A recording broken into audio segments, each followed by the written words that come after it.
Hello students, welcome back. Today in this video we will learn about Prime Minister and his power.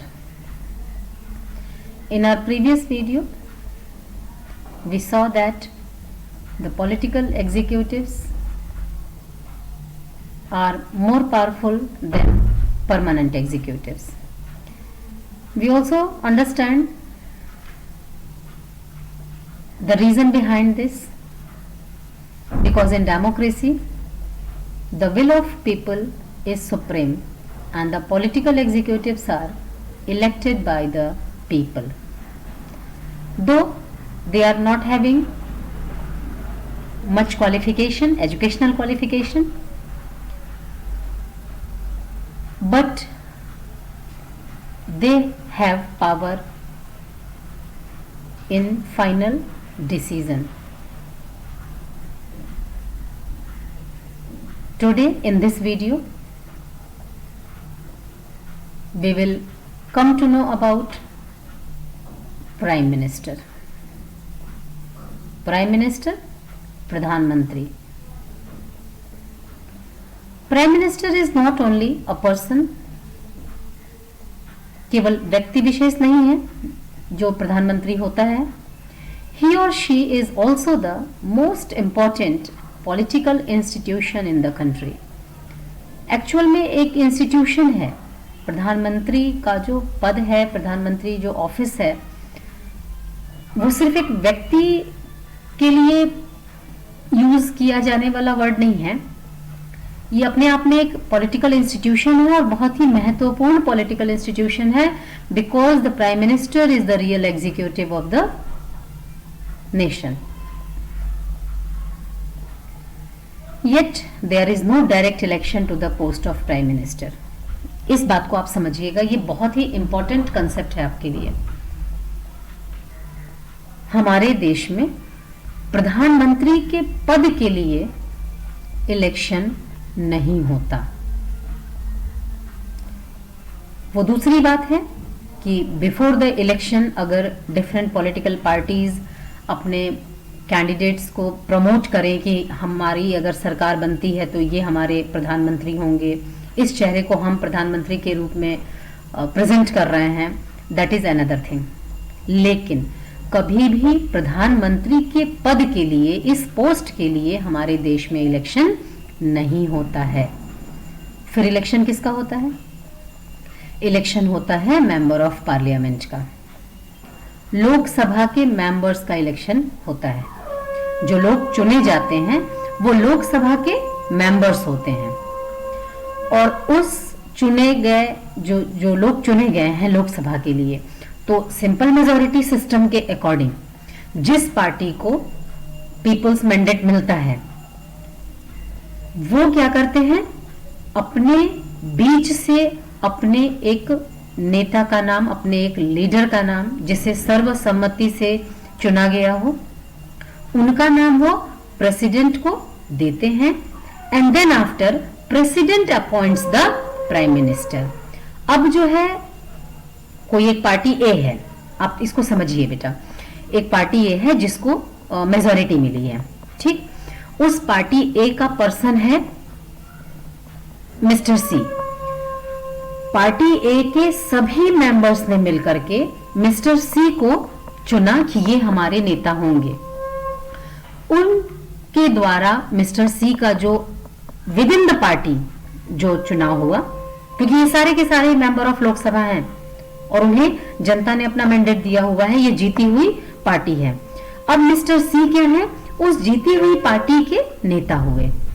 अब mister सी का नाम president को दिया जाएगा और president appoints the prime minister. अब प्रेसिडेंट क्या करेंगे, मिस्टर सी को प्रधानमंत्री पद की शपथ दिलाएंगे और इस तरह से प्राइम मिनिस्टर को अपॉइंट किया जाता है प्रेसिडेंट के द्वारा. प्राइम मिनिस्टर का इलेक्शन नहीं होता, मेंबर ऑफ लोकसभा का इलेक्शन होता है. आई होप ये कंसेप्ट आपको क्लियर है. देश में प्रधानमंत्री के लिए चुनाव नहीं होता है, चुनाव जो होता है उसमें मेंबर ऑफ लोकसभा चुने जाते हैं। जो पार्टी जीतती है उस जीती हुई पार्टी के सभी मेंबर्स एक अपनी बैठक करते हैं, एक मीटिंग करते हैं पार्टी मेंबर्स की। उनमें से किसी एक का नाम प्रस्तावित होता है। उस सजेस्टेड नेम पर सभी लोग अपनी सहमति जताते हैं और फिर उस लीडर के नाम को प्रेसिडेंट को दिया जाता है, क्योंकि प्रेसिडेंट के नाम पर ही शासन होता है देश में। President is the nominal executive. President फिर क्या करता है कि उस व्यक्ति को, उस लीडर को प्रधानमंत्री पद की शपथ दिलाता है। तो प्रधानमंत्री क्या होता है? अपॉइंट होता है। मेंबर ऑफ लोकसभा वो इलेक्शन के थ्रू होते हैं, लेकिन prime minister is appointed by the president. अब देखते हैं next point. Leader of majority party और coalition parties is appointed as the prime minister. ये चीज क्लियर हो गई। जो लीडर होगा, जो सर्वसम्मति से चुना जाएगा अनएनिमसली, जिसको सभी लोग एक्सेप्ट करेंगे कि हाँ, हम एक लीडर के रूप में इस व्यक्ति को हम पसंद करते हैं और ये हमारी तरफ से चुना जाना चाहिए। तो वो कोलिएशन गवर्नमेंट हो या तो फिर मेजॉरिटी पार्टी वो अपनी जीत कर आए हों, उस लीडर को प्राइम मिनिस्टर के रूप में अपॉइंटमेंट मिल जाती है। He or she continues to be in power so long as he remain the leader of the majority party or coalition। और ये प्रधानमंत्री जब बनते हैं तो ये कब तक पावर में रहते हैं? ये तब तक ही पावर में रह सकते हैं जब तक कि इनको मेजॉरिटी मिली रहेगी, उन्हें लीडर के रूप में एक्सेप्ट किया जाएगा, चाहे वो मेजॉरिटी पार्टी के थ्रू बने हों या फिर वो कोलिएशन गवर्नमेंट के प्रधानमंत्री बने हों।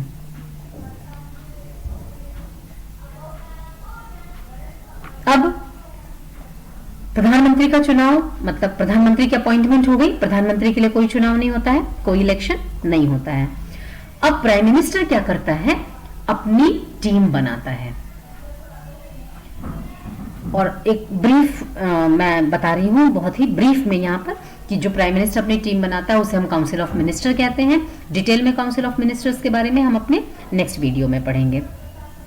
प्राइम मिनिस्टर अपनी काउंसिल ऑफ मिनिस्टर एक टीम जो है वो प्रिपेयर करता है और उनके नेम लिस्ट को फिर प्रेसिडेंट को दिया जाता है और प्रेसिडेंट फिर उनको उनके डिफरेंट डिपार्टमेंट जो भी उनको सौंपा गया रहता है प्राइम मिनिस्टर के द्वारा, वो उनको उस पद की शपथ दिलाते हैं।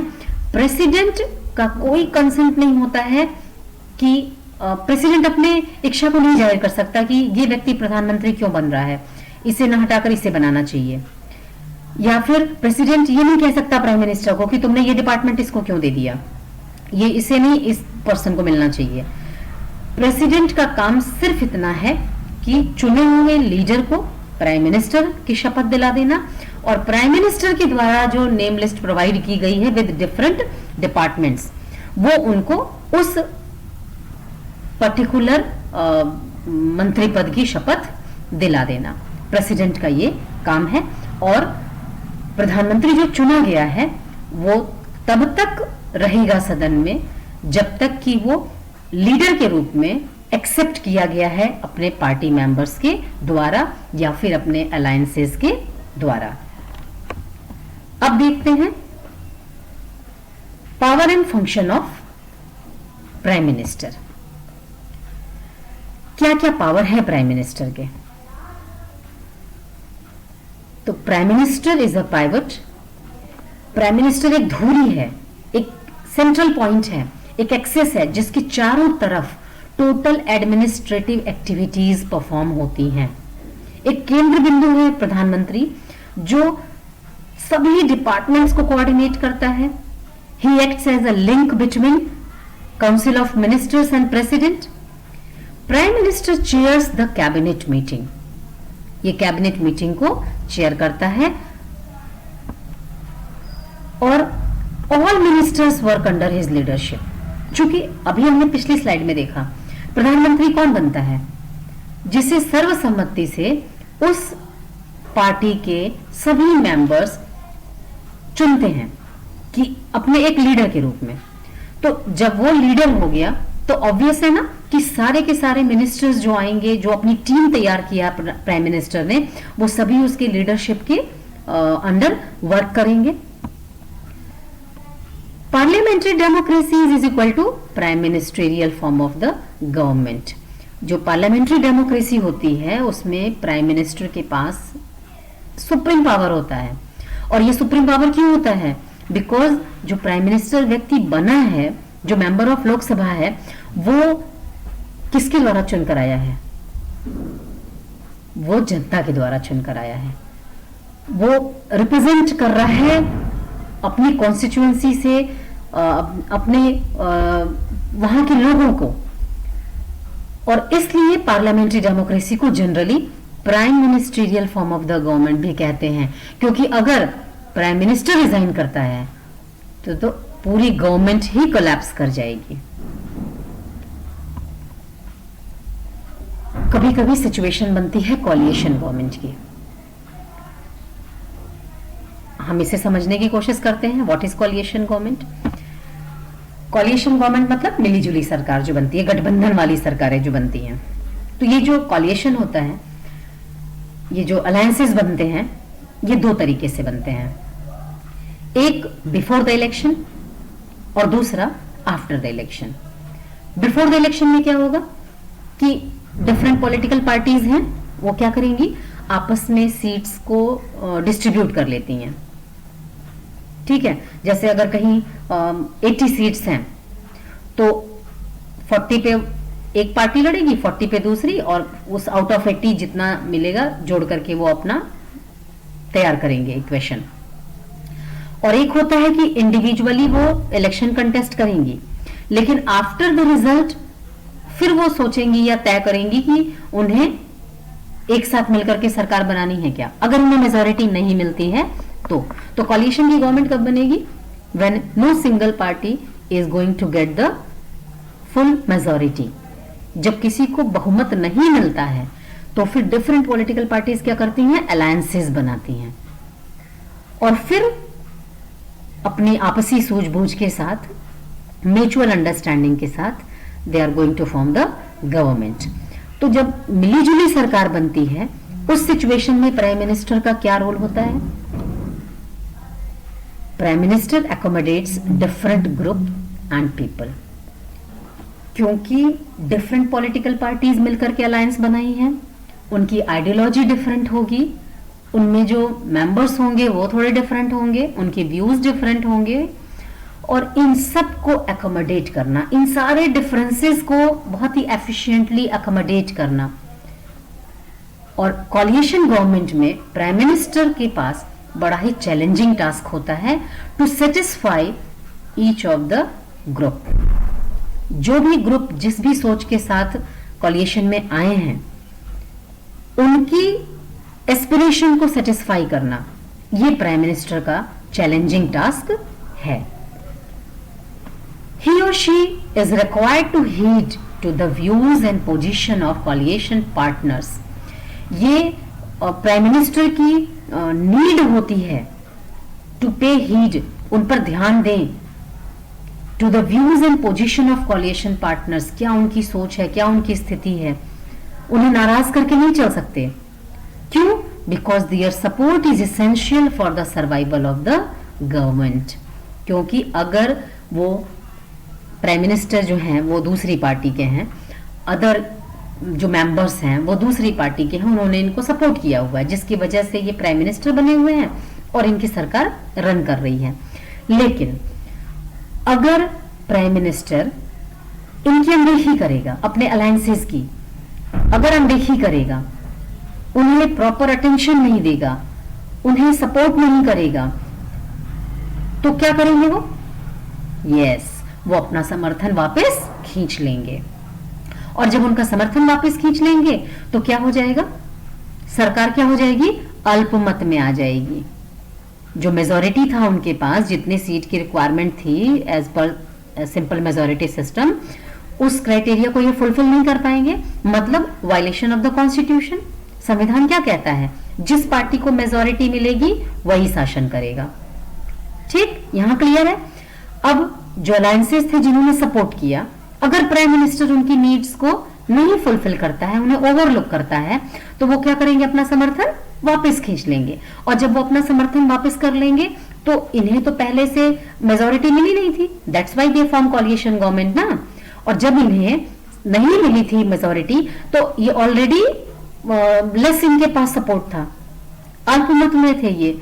और जब सपोर्ट खिंच गया तो फिर वापस ये अपनी पुरानी पोजीशन में आ जाएंगे। और जब पुरानी पोजीशन में आ गए दैट मीन्स कि गवर्नमेंट कोलैप्स, सरकार गिर जाएगी। तो इसलिए अगर कोई पार्टी ऐसी है जो मेजॉरिटी में है तो वहां तो प्राइम मिनिस्टर मैनेज कर लेते हैं, क्योंकि वो सर्वसम्मति से चुने हुए व्यक्ति होते हैं। प्रॉब्लम प्राइम मिनिस्टर के लिए तब होती है, चैलेंजिंग टास्क तब होता है जब वो पर्सन कोलिशन गवर्नमेंट को लीड कर रहा होता है।